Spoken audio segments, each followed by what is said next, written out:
Well. Here we are, part 4 of my Justice League Rewrite series, the final part. Now, I would highly recommend you watch parts 1 through 3 before you watch this one, even if you've already seen them. However, I don't know what your life is like, maybe you don't have time, so I'm gonna sum up the first 3 videos to get you up to speed. If you don't need the refresher, you can skip to this time in the video. Okay, 3, 2, 1. Superman has been dead for a year. Batman feels guilty, and unbeknownst to him, at the time, someone taped the Batman v Superman fight, so the public blames Batman for Superman's death. He is working with Alfred to fight crime, but Bruce has shut out Diana and hasn't attempted to assemble the Justice League because of his guilt. A memorial for Superman is interrupted by Clayface, who Batman defeats but later learns was just a distraction for another in a string of suspicious museum robberies. Batman rushes to another museum that's in the process of being robbed, and in the museum encounters a group of supervillains calling themselves the Legion. This group is led by Deathstroke and contains Weather Wizard and Copperhead, with Toyman hacking at a remote location. Batman is almost defeated by the Legion, but at the last minute is rescued by Wonder Woman, who Alfred contacted because he correctly feared Bruce was in over his head. Deathstroke and Weather Wizard escape, but Bruce and Diana manage to capture Copperhead. They interrogate her and learn that the Legion is attempting to steal 4 Egyptian artifacts. She doesn't know why Deathstroke wants them, but knows that once the 4 artifacts are assembled, the Legion will be unstoppable. Copperhead doesn't know who else is on the team besides Deathstroke, Weather Wizard, and Toyman, but she does know that the final artifact that the Legion needs is at the Smithsonian National History Museum in Washington, D.C., and that the Legion is planning to steal it in a week. Bruce gives in, and he and Diana decide to recruit the other 3 metahumans, Aquaman, Cyborg, and Flash, to form the Justice League. Arthur has trouble with being part of a team. Victor is scared of using his powers. He's too powerful because he has a mother box inside his chest. Bruce decides to recruit Victor only as a hacker to counter Toyman. Barry really wants to join the team, but Bruce feels uncomfortable working with someone young because of his past experiences with Robin. Everyone meets in DC. Victor and Arthur have an argument. Everyone talks about their powers, but when Bruce tries to get the team to talk about their weaknesses, only Barry volunteers that information. The team members train together. Diana spars with Arthur and they don't get along. Barry spars with Bruce and they get along too well for Bruce's comfort. Diana races Barry and realizes that he's holding back because he doesn't feel comfortable around these guys. So Diana tells Barry a story about Hermes to make him feel more confident. Barry bonds with Victor over being an accident. Bruce gives Barry a suit. Victor talks to Bruce about being a leader. Diana tells Bruce that she can't figure out what the Legion wants with the artifacts and something feels off. Then an alarm sounds indicating a break-in at the Smithsonian, and the team, with the exception of Victor, who's staying back to hack, leaves for the museum. The heroes arrive at the museum, but instead of finding the Legion, find an android that uses powers similar to their own and beats them all up. Victor rushes over to save the team, and the android defeats Victor and kidnaps him. Before the heroes can chase the android, the Legion arrives, still led by Deathstroke, with Weather Wizard returning and new members King Shark and Giganta. The Legion easily defeats the heroes, and they're about to kill the heroes before Barry runs faster than he ever has before and saves everyone. Back at the warehouse, the heroes all argue, and they realize that the artifacts were all set up. The android was copying their powers during the fight, and it stole Victor because it needed his mother box. Bruce also determines that there must be someone else pulling the strings and eventually comes to a realization. Bruce goes to Arkham to check on Lex Luthor, and it turns out the Lex Luthor in Arkham is fake and the real Luthor is free and running the Legion. Bruce returns to the team and in an effort to get everyone to trust him, gives a speech while holding the lasso of truth. This inspires the other team members to do the same. Finally, the team realizes that Luthor created the android because he wanted his own Superman and they need to stop it tonight before Luthor can introduce it to the public. Alright, we've made it to Act 3, the finale, the climax, the fun part. Our characters are going to take the lessons they've learned over the course of the movie and use them to defeat the villains. They understand each other, and more importantly, they've each come to a deeper understanding of themselves. I think the third act is pretty self-explanatory compared to the other two. It's usually shorter. The heroes will face the villain, usually on the villain's turf. In this case, they are going to Luthor's warehouse, which is a seemingly abandoned factory in Gotham Harbor. We're going to start things by reiterating the stakes. We'll take another look at Luthor. Toyman has just finished installing the mother box in the android. Power courses through the android's body, symbolized by the android's eyes glowing white. Victor wakes up slowly, tells Luthor he's insane. Luthor says that he probably is, but he needs to build the android to protect the Earth. Victor tells Luthor that his friends will come and stop him. Luthor tells Victor that he's counting on it, and tells Toyman to put Victor asleep so Victor doesn't interfere. Toyman depowers Victor by removing a new battery from Victor's chest, and then the two leave. So now the android is officially powered by the mother box. Luthor has his Superman. Cut back to the team on the transports. Nearing the compound, Bruce tells the group that they lost last time because they let the Legion split them up. This time, everyone needs to look out for each other. No one goes in alone. They also do some strategizing about the android. Bruce has worked out a few plays that we'll see later. Alfred is also involved in this somehow. And Barry's job during the fight with the Legion is to find Victor. And instead of arguing with Bruce about wanting to fight, Barry accepts it. Now everyone is on the same page. Arthur understands that he needs to stay with everyone else. Barry doesn't feel like he needs to fight the Legion to prove himself. This is a different team. Barry asks asks Bruce, hey, so that thing I mentioned? Bruce says, I like it, see what everyone else thinks. But before Bruce can finish his sentence, the transport shakes, alarms go off, and Alfred alerts the team. It looks like the wind is picking up in your area. They know we're here, and you're falling fast. You might want to deplane. Arthur jumps out of the transport, Diana grabs Barry and flies out. Bruce jumps out, grapples to a building. Everyone lands together. The Legion, Deathstroke, Weather Wizard, King Shark, and Giganta is standing between our heroes and the door. The Legion squares off with the heroes. Barry runs towards the building, but a gust of strong wind and freezing rain pushes Barry back. But then, Arthur's Quindent flies in and knocks the wand out of Weather Wizard's hand. Not sure if I was clear about this one before, but Weather Wizard doesn't create weather, like Storm from the X-Men. He controls it via a wand, like a wizard. That's almost always how it works in the comics. It's technology-based. So, the Quindent knocks the wand out of Weather Wizard's hand and the wind settles. Barry looks back at Arthur, who's on top of King Shark, and says, hey, get in there, Streaker. Barry smiles and heads into the building. This is our first sign that the fight is going to go differently because now everyone is looking out for each other. You may be wondering, why not have Barry help with the fight? Well, two reasons. Number one, as far as our team knows, Victor is in mortal danger, and it's imperative that they rescue him as quickly as possible. It makes sense that if the other three heroes have a chance at holding off the Legion by themselves, Barry should try to get Victor immediately. And from a storytelling perspective, I'm taking inspiration from one of the great action films of our time, Transformers 1. Okay, say what you will, but Transformers got one thing very right about the big fight at the end of the movie. Our heroes are always at a disadvantage. Writers Orky and Kurtzman purposefully set up the Mission City Showdown with the Decepticons outnumbering the Autobots 8-5 to emphasize that the Autobots need to use teamwork to win. That's what I want to do here. Even though our heroes should match up 4-4 against the Legion, I want to take Flash out of the fight, so our heroes need to overcome the Legion having one extra fighter. So Barry races into the compound. After a lot of searching, finds Victor in the lab. Victor's out cold. Barry doesn't know what to do. He radios Bruce, who suggests Barry try to power Victor back up somehow. Barry can't find anything that he can use, and eventually he realizes that he could just generate electricity himself and maybe shock Victor back to life. Barry runs back real far, then runs over to Victor, generates a charge, and defibrillates Victor, who comes back to life and tells Barry that Toyman took his power source and he needs to create a battery out of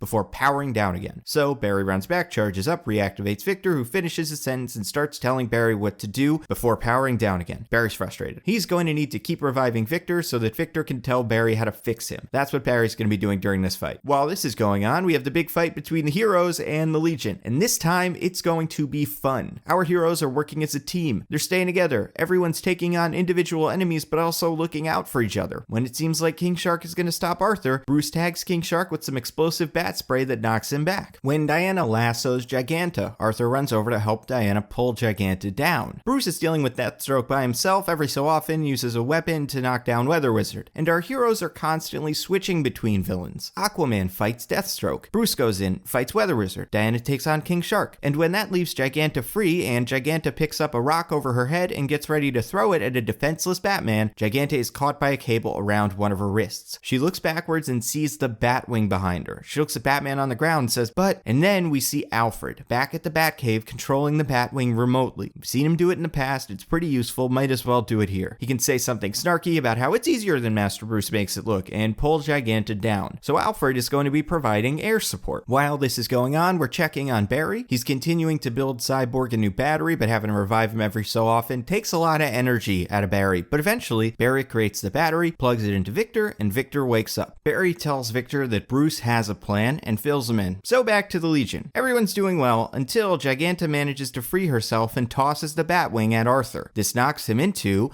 nearby water. King Shark says, I'll get him, and jumps in after Arthur. Now that those two are out of the picture and the jet is out of commission, things get tricky. Diana needs to fight Giganta, which leaves Bruce with Deathstroke and Weather Wizard, but neither of them have any support. This overwhelms Bruce. Diana tries to save him, but Giganta is able to slam a distracted Diana out of the sky. Arthur is fighting with King Shark underwater. Fight's relatively balanced until King Shark starts taunting Arthur. King Shark says that Arthur can't beat him because King Shark is the king underwater and Arthur's just a man. Then Arthur closes his eyes, holds onto his Quindent, and says, I'm not just a man, I'm the goddamn Aquaman. Then Arthur opens his eyes and they are glowing. King Shark gets worried. Back on land, everything is falling apart. Giganta has caught Diana. Bruce attempts to use some gadgets to distract Giganta, but it doesn't work. Giganta picks up Diana and tosses her onto the ground. And while Bruce is attempting to distract Giganta, Deathstroke gets a shot on Bruce from behind, knocking him down. Weather Wizard walks up to Bruce and electrocutes him. Once again, our heroes are done for. And then Weather Wizard says, did you hear that? As the ground starts rumbling, the water level in the bay drops. And then everyone looks and sees a 20-foot tall wave wave coming towards the shore, and on top is Aquaman. Giganta starts running. Diana flies over, grabs Bruce before flying them both away. Then Arthur reaches into the wave and pulls out an unconscious King Shark. He tosses King Shark at Giganta, which knocks her down, and then the wave crashes over Giganta, Deathstroke, and Weather Wizard. Diana and Bruce land safety. All of the Legionnaires are down. Diana says, "Go in there and find Luthor. We'll restrain them and meet you inside." And then Bruce runs into the compound. Bruce scans the building. His scanner points to a powerful energy signature. Bruce follows it into a huge empty room. His scanner goes crazy, and then he finds the android lying on a table. Seems to be powered down. It has no shirt on, and you can see the area where the mother box was just put into its chest. And then, from above, Bruce hears, "You like it?" It's Luthor on a catwalk over the room. So now, Bruce and Luthor are going to talk. And listen, there is a lot wrong with Batman v Superman. I've nitpicked the hell out of it, not unlike my podcast, mostly nitpicking, but it blows my mind that Batman v Superman set up two unusually similar characters in Bruce Wayne and Lex Luthor, both genius billionaires who obsess over Superman and want him dead, and those characters never talk about it. They never explain themselves to one another or argue about the morality of killing Superman. They meet once at Arkham, but Bruce just threatens Lex. Bruce has stopped himself from killing Superman and effectively becoming the monster that Luthor tried to turn him into, and it never comes up. It's insane. So we're going to use this opportunity to set up that conversation, and also get a little bit more insight into what Luthor's all about. Bruce hears, "You like it?" I'm thinking of calling it Captain Amazo, or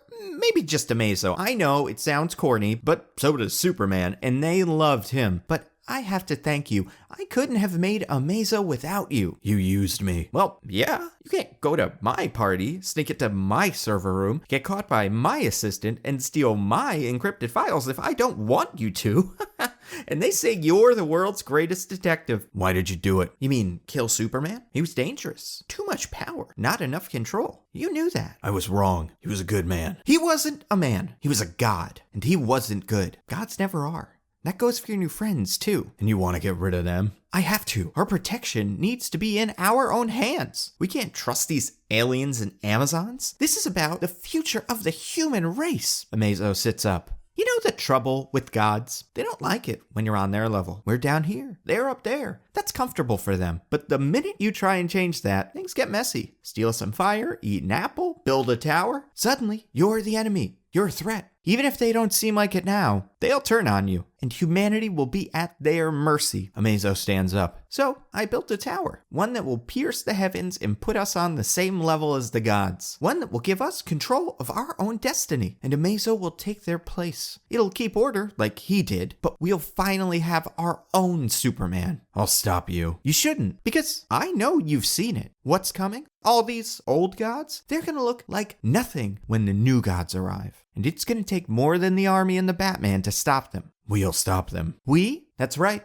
And the rest of the team rushes to Bruce's side. So you're taking their side. I am. Then you can die by it. Bruce tosses one of those rope traps up at Luthor, but Amazo flies in, grabs the trap, and approaches the team. So, this is the big fight, the climax of the movie, Amazo versus the team. Team's in pretty good shape, much better than the last time they faced Amazo, but this Amazo is way more powerful, and it has all of the powers to start the fight. But Bruce has a plan. Let's talk about Infinity War for a second. I think it's unbelievably impressive how well the Russo brothers took Infinity Stones, the most abstract concept in Marvel Comics, outside of the characters who are just abstract concepts like Eternity and the Living Tribunal, and gave the stones rules. The Infinity Gauntlet itself is activated by a pretty simple mechanism. Thanos closes his fist and the stones do their thing. This gives our heroes a simple goal and makes the momentum of the fight easier to track. And more impressively, and I tweeted about this week, twitter.com/NandoVMovies, this entire concept is communicated by one line. Don't let him close his fist. The cloak of levitation is wrapped around the gauntlet, stopping Thanos from closing his fist. Hooray! The cloak is ripped off. Oh no! These movies, and not just DC, Marvel does it too, frequently end with a fight that's pretty much beat up the thing until it dies. No goal. Just fight it as hard as you can. Kick, punch, laser beams, whatever. And that's messy. So I want to clean that up, and we're going to give our team a goal. This isn't just about punching Amazo until he falls down. The team needs to get the mother box out of Amazo's chest. And I mean, they're going to punch launch it, but that isn't their entire plan. Bruce also has some tactics that play to individual team members' strengths. So, Batman tosses a smoke bomb onto the floor. Then, Arthur and Victor dash over to Amazo and pin it down. Diana lunges at Amazo and thrusts her sword into its chest. This is plan 1. Use her sword to cut the mother box out of Amazo. Bruce believes since the sword is magical, it might be able to break through Amazo. And that's a big part of the strategy behind this fight. Amazo already has their powers, so the team is going to use their various weapons and gadgets against Amazo. Diana continues and tries to stab Amazo, but it doesn't work, and Amazo tosses the 3 Leaguers into the air. Next up is Bruce. He runs over and tosses some batarangs at Amazo, who dodges them to get his attention. Then Amazo runs at Bruce, and as Amazo is distracted, Barry runs over and attaches some sticky bombs to Amazo. And then right before Amazo can catch Bruce, the bombs explode, trapping Amazo in foam that covers Amazo's body and incapacitates it. Then Victor flies over to Amazo and tries to interface with it. Victor plugs his wires into Amazo's head and closes his eyes. Amazo resists, and it seems like this actually might be working, but Amazo starts vibrating at high speeds, breaks through the foam, and rips Victor's wires out of its head. Then it tosses Victor out of the way. Next up is Barry. Barry runs around Amazo trying to get its attention. It works. Amazo starts chasing Barry. While this is going on, Bruce scans the room and finds a pipe. He lays down a few explosive batarangs and breaks the floor and the pipe. Water starts spilling out everywhere. Then Barry gets Amazo to stop, and when it does, Diana catches Amazo in her lasso. Amazo tries to run, but Diana holds him back. And while she's doing this, Arthur grabs his quindent and begins directing the water, like a waterbender from Last Airbender. He shoots a powerful jet of water at Amazo, which pushes Amazo back and pins it against a wall. Then Arthur attempts to use the water to pull Amazo apart. Arthur strains himself, but you can see some cracks showing in Amazo. But Amazo manages to overpower the water. Amazo reaches an arm out, catches Arthur, and tosses him through a wall. Amazo follows Arthur outside, and before it can jump on Arthur, Diana lassos Arthur and pulls him back. The two of them fight Amazo while the rest of the team comes up with a new plan. Everyone talks over comms. Barry asks if Bruce has any other ideas. Bruce says that those 3 were their best. Arthur says, well, you were able to beat Superman, you can't beat this? And Bruce says, I was only able to beat him because I had,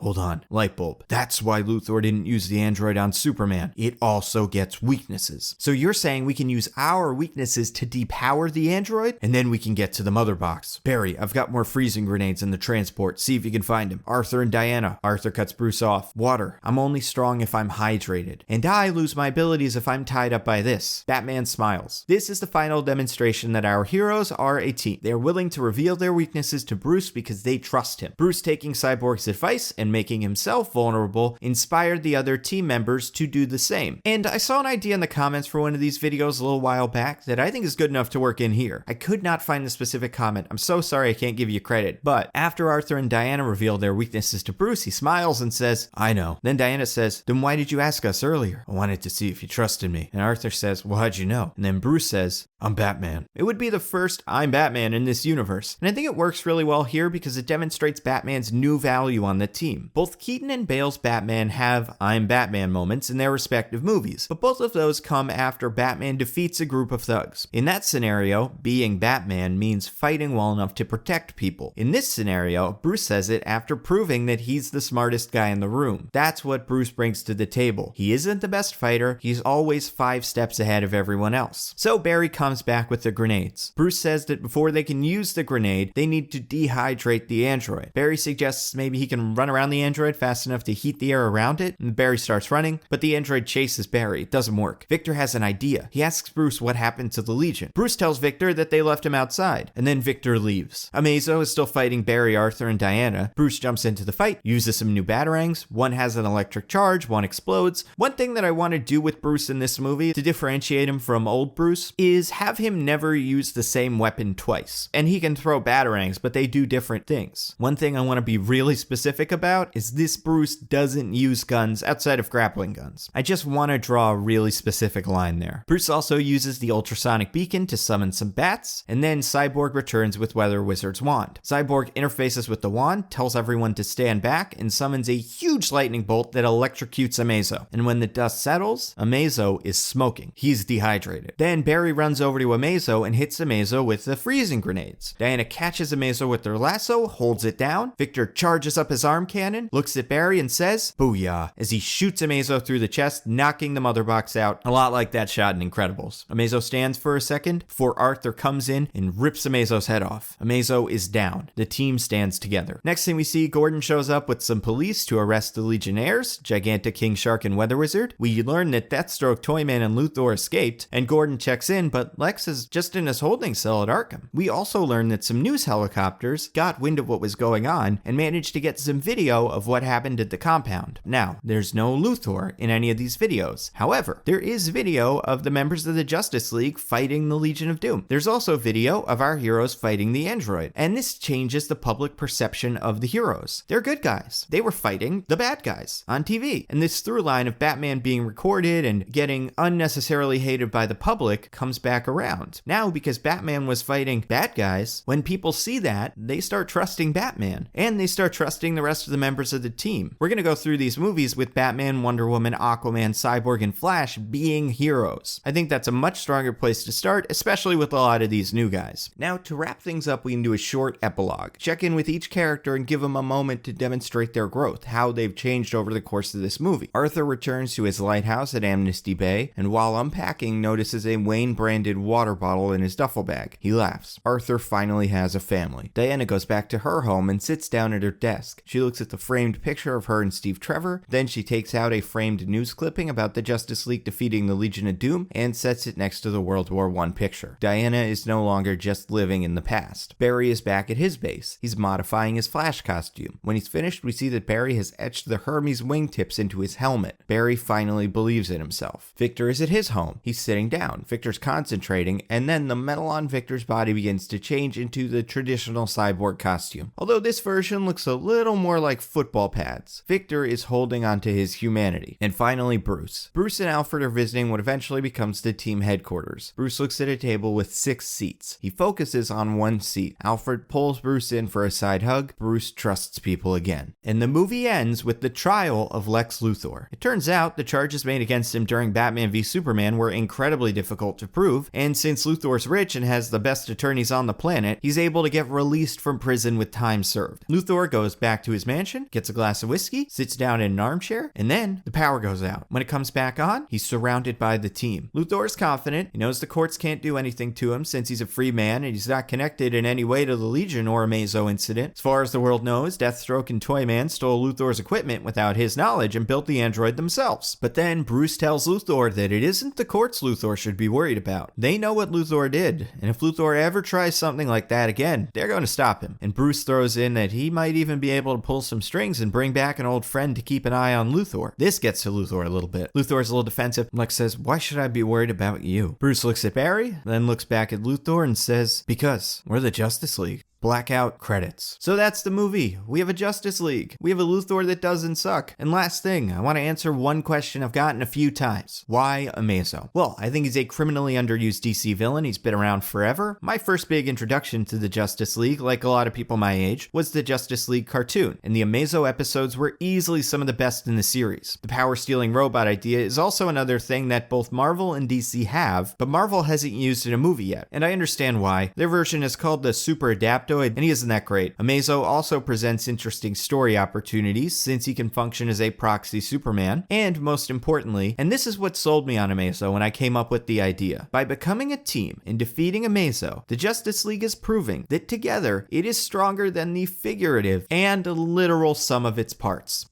Oh, and to quote a famous uncle, one more thing.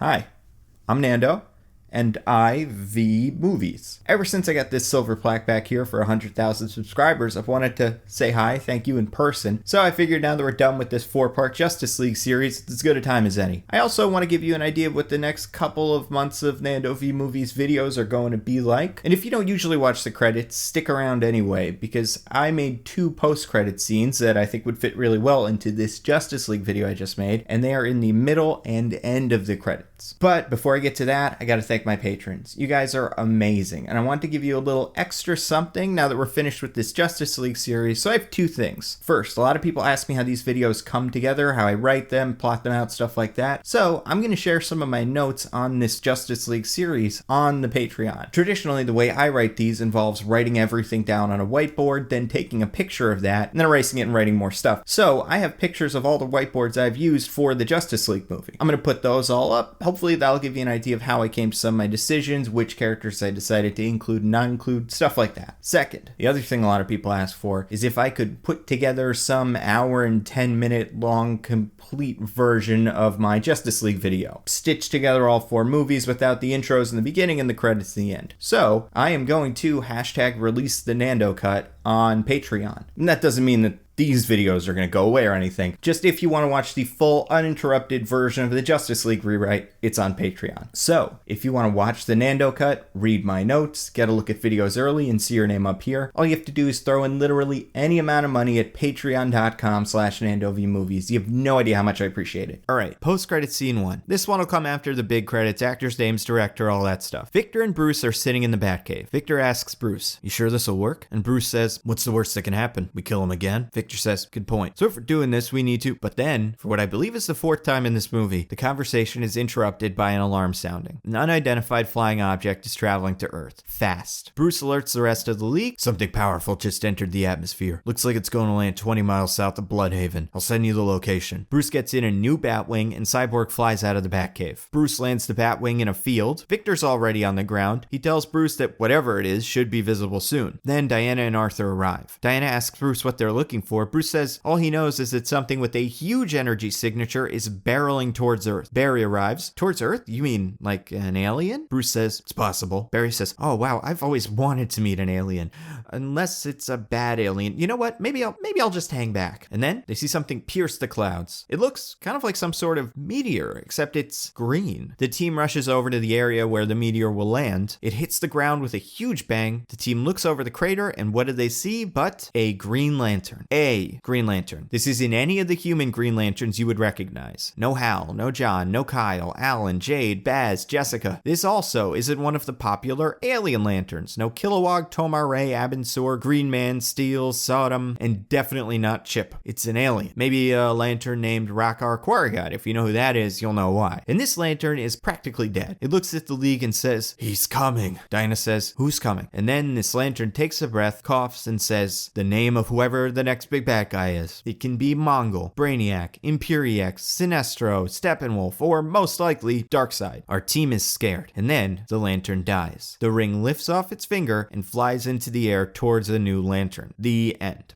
Okay, the future. I have 4 kinds of videos I'm expecting to make in the next couple of months. The first, small change videos. They're not going anywhere. I have ideas that I've had for a very long time that I've been waiting to make videos of. I've had ideas that I came up with over this summer and I just haven't gotten around to yet. And I've had new ideas that I had like 2 days ago. I had a really good idea 2 days ago that I think is going to be a video very soon, so keep looking out for those. Also, I'm going to try to do the opposite of those. So instead of taking a movie that's already made and fixing it, I'm going to just pitch my own movie in a series. For instance, if Kevin Feige sent me an email tomorrow, nandovmovies@gmail.com, I'm very easy to get in touch with Kevin. He said, "Hey, Nando, here are the keys to the Ant-Man series. What would you do with Ant-Man 3? That's what these videos are going to be." And the "How would you integrate the X-Men into the Marvel Cinematic Universe" videos would fall under that umbrella. Number 3, I've wanted to do this for a while, frequently commented comments. So sometimes I'll notice a video getting the same comment a lot. For example, a lot of people have asked why, in my version of Age of Ultron, Scarlet Witch and Quicksilver switch sides. And that's because I wrote that and I forgot to put it in the video. So